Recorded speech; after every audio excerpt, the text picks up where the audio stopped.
তো বন্ধুরা এদিকে রাত করে ওর বাবা দিশার বাবা রাত করে ইলিশ মাছ আনছে, এই যে দেখেন ইলিশ মাছটি, এই যে ইলিশ মাছ আনছে। তো মা এদিকে ডাইলে নিতেছে, আমরা পরে কাটা বাছা করবো। আর এদিকে আনছে ধনিয়া পাতা আনছে, কাঁচামরিচ আনছে, আর এদিকে আনছে ডাল, আর এই যে কোম্পানি থেকে সম্পর্ক দিছে, আর এদিকে দিছে, আর এদিকে দিছে শরবত বলে এটা গুইলা খাওয়া লাগে 1 চামচ করে দিয়ে। তো এইগুলো আজকে আনছে বাজার থেকে, টিকাইটা নেবো। নমস্কার বন্ধুরা, আপনারা সবাই কেমন আছেন? আশা করছি আপনারা সবাই ভালো আছেন, আমি ভালো আছি। প্রত্যেকদিনের মতন আজকে চলে আসছি নতুন একটা ভিডিও নিয়ে। তো বন্ধুরা এদিকে দিশা ব্যবহার করে ইলিশ মাছটি আনছে, তো এই যেমন আমি কাইটে নেবো।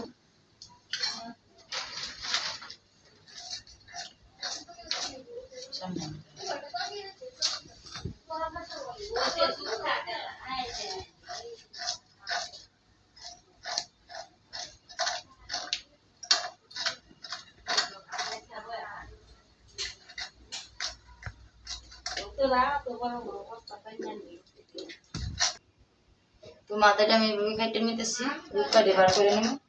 রূপকাঠিতে কিন্তু আমরা ভর্তা খাওয়া যায়, তো রূপকাঠিতে ভর্তা খাইবো আরেকদিন। রূপকাঠি মাথা নিচ্ছি,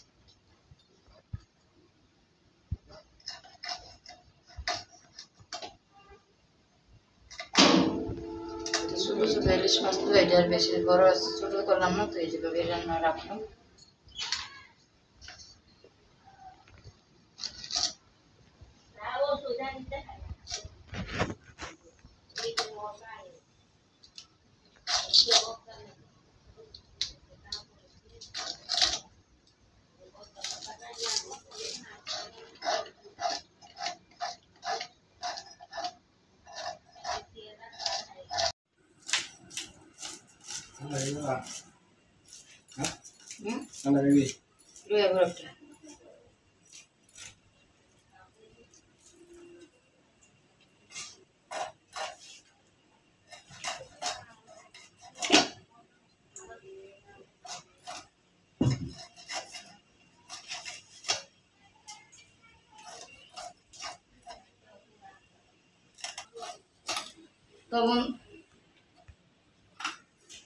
তো বন্ধুরা আজকে তোমার মাছ কাটা।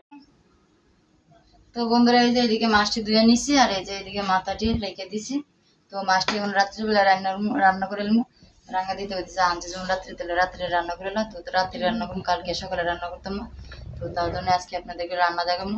তো বন্ধুরা দয়া করে আমার রান্নাটা আপনারা দেখবেন যে কিভাবে ইলিশ মাছ রান্না করি। তো বন্ধুরা এই যে কচুটা আজকে রান্না করাবো, কচু আলু দিয়ে ইলিশ মাছ রান্না করবো। তো এদিকে কচু আনছে, তো কচুটা এখন রাঙা দিয়ে দিকে কেটে নিবো। তো কাটাটা দেখাতাম না, করে রান্না করাই দেখাই আজকে। কচু আর আলু সিদ্ধ দেওয়া হয়ে গেছে গা, তো এখন একটু সিদ্ধ হওয়ার পরে হয়ে যায়।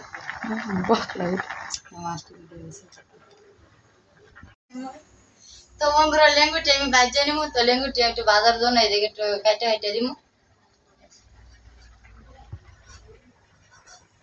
যেভাবে বাজা এইভাবে কাটতে দিলে কিন্তু বাজা সুন্দর হয়, তো এইভাবে আমি কাটতে দিতেছি মাছটি।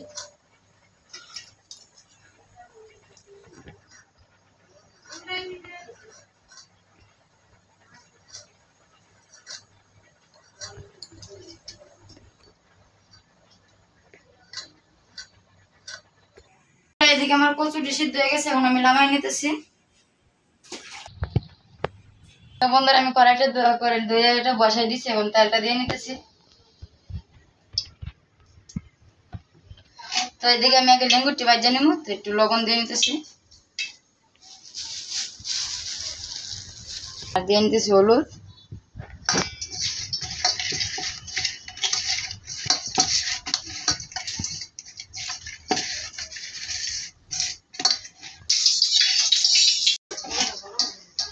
তো বন্ধুরা এখন কড়াইটা গরম হয়ে গেছে, এখন আমি মাছটি দিয়ে নিতেছি।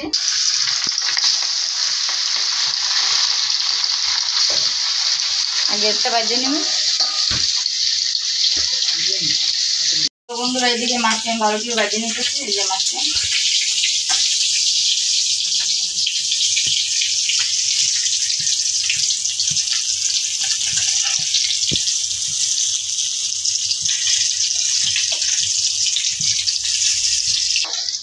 তো বন্ধুরা আমার মাছ ভাজিটি হয়ে গেছে, এটি আমি নামাই নিতেছি এখন।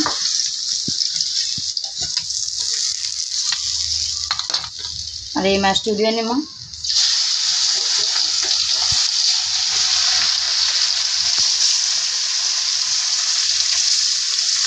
বন্ধুরা এই মাছটি আমি ভাজতে নেব, হালকা ভাজে দিতে, এত ভাজতাম না, এর কারণে ইলিশ মাছ ভাজলে রান্না করলে স্বাদ লাগে না, তাই একটু হালকা হলে ভাজবো। কিছু লবণ আর একটু হলুদ দিয়ে নিছি। ইলিশ মাছটির মধ্যে ডিম হয়েছে, এই যে বাড়তি ইলিশ মাছ ডিম হয়েছে, এই যে ডিমটি।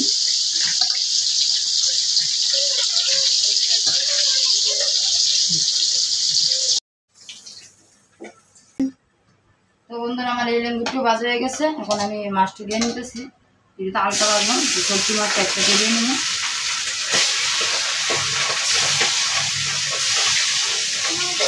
আসলে মাছটির মধ্যে ডিম হয়েছে, তার কারণে ফুটতেছে মাছটি। মামনি ঘুমায় না, দাঁড়া আমি মাছ ভেজে দাঁড়াইতেছি।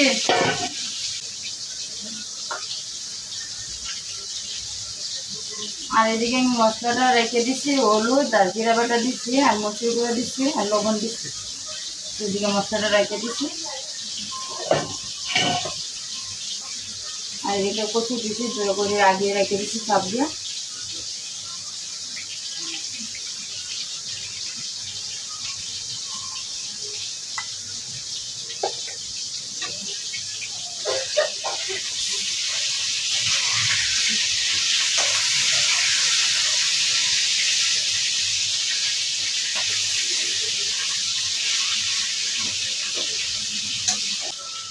তো বন্ধুরা এই মাছটা আমি নামাই নেব।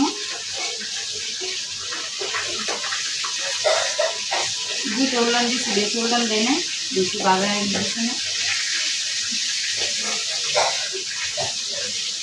বড় বেশি যদি বড় মাছ ইলিশ মাছ ছিল তাহলে আমরা বাইরে রান্না করি না, আমি রান্না করি হলুদ বেগুন দিয়ে নাড়তে রাখি, পরে নামানোর সময় দিই। ওই মাছটা একটু শুকো তার জন্য গেলে ওপরে হয়েছে।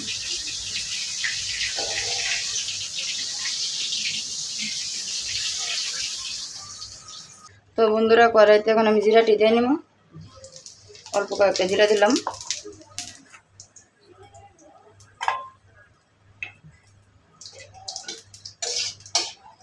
এখন আলুটি আর কচুটি দিয়ে নিতেছি।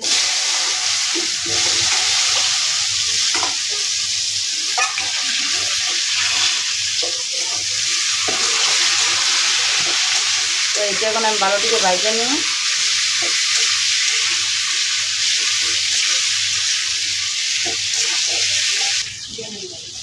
তো বন্ধুরা আমার এই যে আলু আর কচুটি ভাজা হয়ে গেছে, অনেক মশলাটা দিয়ে নিতেছি।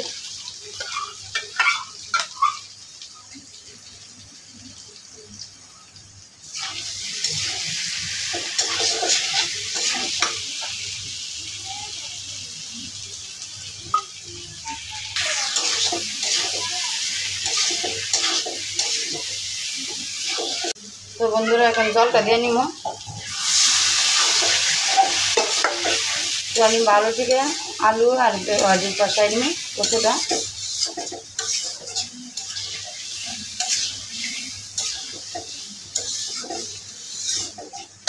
একটু ডাইকা দিব কষানোর জন্য।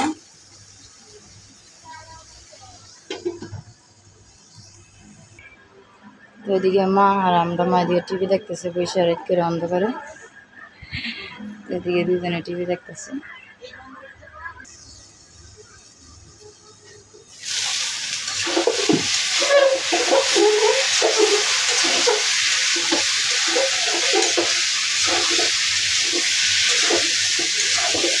তো বন্ধুরা এদিকে কচুটা সিদ্ধ হয়ে গেছে, আলু ঠিক সিদ্ধ হয়ে গেছে না, তেলটা আগিয়ে আমি সিদ্ধ করে নিয়েছি।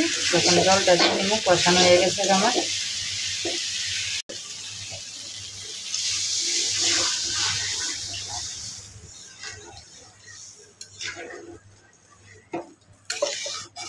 তো বন্ধুরা জলটা দিয়ে দিলাম, এখন ঢাকিয়ে দিব।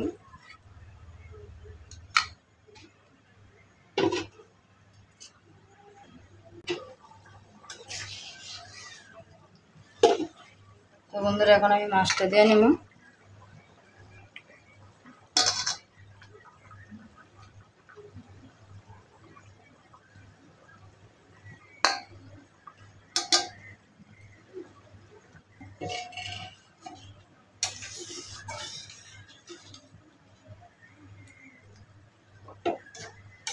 একটু ঢেকে দিন।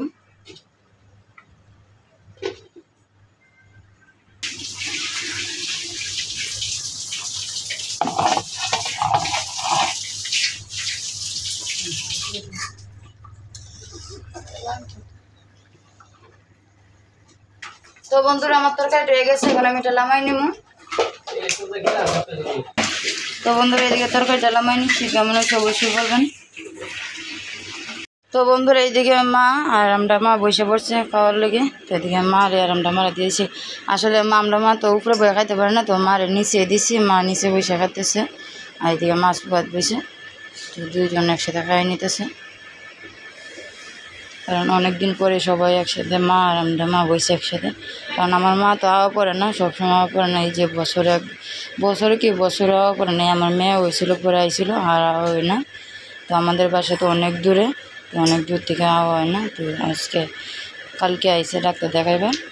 তো মা শরীর ভালো না, মা ডাক্তার দেখাবে আইসে। তো এদিকে দুজন একসাথে এখন খাই নিতেছে। তো আপনারা সবাই আশীর্বাদ করবেন, সবাই যেন একসাথে আমরা থাকতে পারি। তো বন্ধুরা আজকের মতন এই পর্যন্ত ভিডিও লম্বা করলাম না। আপনারা সবাই ভালো থাকবেন, সুস্থ থাকবেন। দেখা হবে কালকে এক নতুন ভিডিওতে।